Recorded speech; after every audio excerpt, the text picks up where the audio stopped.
ರಾಜ್ಯ ಸರ್ಕಾರ ತನ್ನ 5 ಗ್ಯಾರಂಟಿ ಸ್ಕೀಮ್ಗಳ ಸಮರ್ಪಕ ಅನುಷ್ಠಾನಕ್ಕಾಗಿ ರಾಜ್ಯ ಮಟ್ಟದ ಸಮಿತಿಯೊಂದನ್ನು ರಚಿಸುವಂತ ನಿರ್ಧಾರವನ್ನು ತೆಗೆದುಕೊಂಡಿದೆ. ಗ್ಯಾರಂಟಿ ಯೋಜನೆಗಳ ಸಮರ್ಪಕ ಅನುಷ್ಠಾನಕ್ಕಾಗಿ ರಾಜ್ಯ ಮಟ್ಟದ ಸಮಿತಿಯೊಂದನ್ನು ರಚಿಸುವಂತ ನಿರ್ಧಾರ. ರಾಜ್ಯ, ಜಿಲ್ಲೆ ಮತ್ತು ವಿಧಾನಸಭಾ ಕ್ಷೇತ್ರದ ಮಟ್ಟದಲ್ಲಿ ಈ ಸಮಿತಿ ಕಾರ್ಯಾಚರಿಸುವುದಕ್ಕಿದೆ. ಕಾಂಗ್ರೆಸ್ ಸಭೆಯಲ್ಲಿ ಮುಖ್ಯಮಂತ್ರಿ ಸಿದ್ದರಾಮಯ್ಯ ಈ ಮಹತ್ವದ ಘೋಷಣೆಯನ್ನು ಮಾಡಿದ್ದಾರೆ. ಇನ್ನು ರಾಜ್ಯ ಮಟ್ಟದ ಸಮಿತಿಯ ಅಧ್ಯಕ್ಷರು ಯಾರಿದ್ದಾರೆ ಅವರಿಗೆ ಸಂಪುಟ ದರ್ಜೆಯ ಸ್ಥಾನಮಾನ, ರಾಜ್ಯ ಸಚಿವ ಸಂಪುಟ ದರ್ಜೆಯ ಸ್ಥಾನಮಾನ, ಅದರ ಜೊತೆಗೆ 5 ಮಂದಿ ಉಪಾಧ್ಯಕ್ಷರಿರ್ತಾರೆ, ಅವರಿಗೆ ರಾಜ್ಯ ಸಚಿವ ಸ್ಥಾನಮಾನ, ಉಳಿದ ಸಮಿತಿ ಅಧ್ಯಕ್ಷ ಉಪಾಧ್ಯಕ್ಷರಿಗೆ ಗೌರವಧನ ನೀಡಲಾಗುತ್ತೆ ಅನ್ನೋದನ್ನ ಅನೌನ್ಸ್ ಮಾಡಿದ್ದಾರೆ.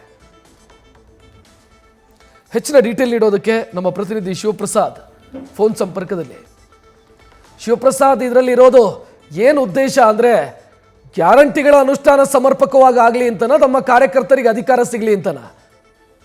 ಖಂಡಿತವಾಗಿಯೂ ರಕ್ಷತ್, ಈಗಾಗಲೇ ಸಾರ್ವತ್ರಿಕ ಚುನಾವಣೆ ಮಾದರಿಯಲ್ಲಿ ಅಂದ್ರೆ ಗ್ಯಾರಂಟಿಯನ್ನ ಯಾವ ರೀತಿ ಭರವಸೆ ಕೊಟ್ಟಿದ್ರು ಅದನ್ನ ಯಾವ ರೀತಿ ಇಂಪ್ಲಿಮೆಂಟ್ ಮಾಡಲಾಗಿದೆ ಅಂತಕ್ಕಂಥ ವಿಚಾರಕ್ಕೆ ಸಂಬಂಧಪಟ್ಟಂತೆ ಇವತ್ತಿನ ಪದಾಧಿಕಾರಿಗಳು ಮತ್ತೆ ಜಿಲ್ಲಾ ಉಸ್ತುವಾರಿ ಸಚಿವರ ಸಭೆಯಲ್ಲಿ ಏನಿತ್ತು, ಈ ಸಭೆಯಲ್ಲಿ ಖುದ್ದು ಸಿಎಂ ಸಿದ್ದರಾಮಯ್ಯ ಅವರೇ ಅನೌನ್ಸ್ ಮಾಡಿದ್ದಾರೆ. ಪ್ರಮುಖವಾಗಿ ಒಂದ್ ಕಡೆ ಲೋಕಸಭೆ ಚುನಾವಣೆ ಸಿದ್ಧತೆ ಜೊತೆಗೆ ಕಾರ್ಯಕರ್ತರಿಗೆ ಹೆಚ್ಚಿನ ಅಧಿಕಾರ ನೀಡಬೇಕು ಎಂಬತಕ್ಕಂಥ ಉದ್ದೇಶ ಕೂಡ ಈ ಹೇಳಿಕೆಯಲ್ಲಿ ಅಡಗಿದೆ ಅಂತಕ್ಕಂಥ ಮಾತುಗಳು ಕೂಡ ಕೇಳಿ ಬರ್ತಾ ಇದಾವೆ.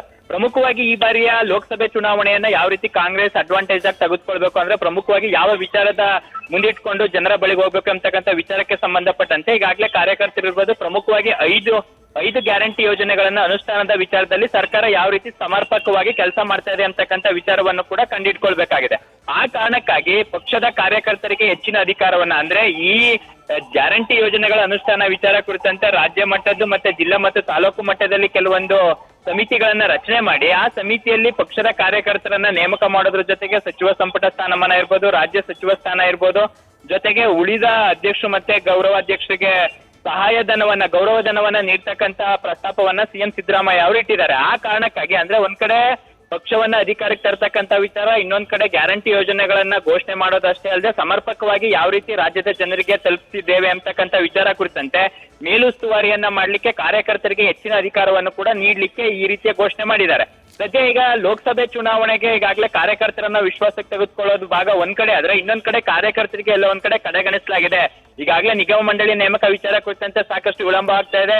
ಈ ವಿಚಾರದ ಜೊತೆಗೆ ಈಗ 5 ಗ್ಯಾರಂಟಿಗಳ ಅನುಷ್ಠಾನ ವಿಚಾರದಲ್ಲಿ ಕಾರ್ಯಕರ್ತರನ್ನ ಮೇಲುಸ್ತುವಾರಿಯನ್ನಾಗಿ ನೇಮಕ ಮಾಡಿ ಅವ್ರಿಗೂ ಕೂಡ ಸೂಕ್ತ ಸ್ಥಾನಮಾನವನ್ನ ನೀಡಿದ್ದೆ ಆದ್ರೆ ಒಂದ್ ಕಡೆ ಸರ್ಕಾರದ ಯೋಜನೆಗಳು ಯಾವ ರೀತಿ ಜನಸಾಮಾನ್ಯರಿಗೆ ತಲುಪ್ತಾ ಇದಾವೆ ಅಂತಕ್ಕಂಥದ್ದು ಒಂದ್ ಕಡೆ, ಇನ್ನೊಂದ್ ಕಡೆ ಕಾರ್ಯಕರ್ತರನ್ನು ಕೂಡ ಅಣಿಗೊಳಿಸೋದು ಅಂದ್ರೆ ಅಲ್ಲಿ ಜಿಲ್ಲಾ ಮತ್ತು ತಾಲೂಕು ಮಟ್ಟದ ಕಾರ್ಯಕರ್ತರಿಗೆ ಸೂಕ್ತವಾದಂತ ಸ್ಥಾನಮಾನವನ್ನ ಗ್ಯಾರಂಟಿ ಯೋಜನೆ ಕುರಿತಂತೆ ಮೇಲುಸ್ತುವಾರಿಯಲ್ಲಿ ಇವ್ರನ್ನ ಬಳಸ್ಕೊಂಡಿದ್ದೆ ಆದ್ರೆ, ನೇಮಕ ಮಾಡಿದ್ದೆ ಆದಲ್ಲಿ ಅಧಿಕಾರ ಕೊಟ್ಟಂಗೂ ಆಗುತ್ತೆ, ಜೊತೆಗೆ ಲೋಕಸಭೆ ಚುನಾವಣೆ ಸಿದ್ಧತೆಯನ್ನು ನಡೆಯಲಿದೆ ಅಂತಕ್ಕಂಥ ಲೆಕ್ಕಾಚಾರದಲ್ಲಿದ್ದಾರೆ.